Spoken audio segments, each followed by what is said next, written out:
ইস্তেখারা কিভাবে করতে হয় ভাই জাফরুল্লাহ জসিম।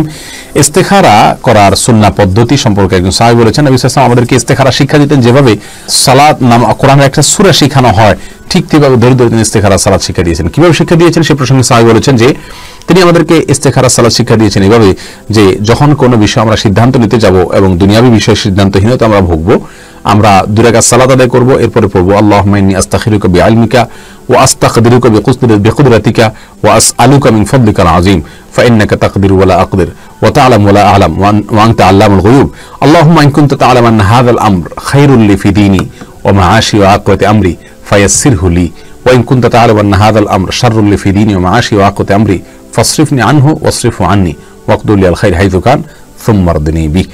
এই দোয়াটি পড়বে 2 রাকাত সালাতের পরে, অর্থ বুঝে পড়ার চেষ্টা করবে।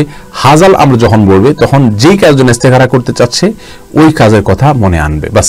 এটা হলো ইস্তেখারার সুন্নাহ পদ্ধতি, যেটা নবী সাল্লাল্লাহু আলাইহি ওয়াসাল্লাম আমাদেরকে শিক্ষা দিয়েছেন।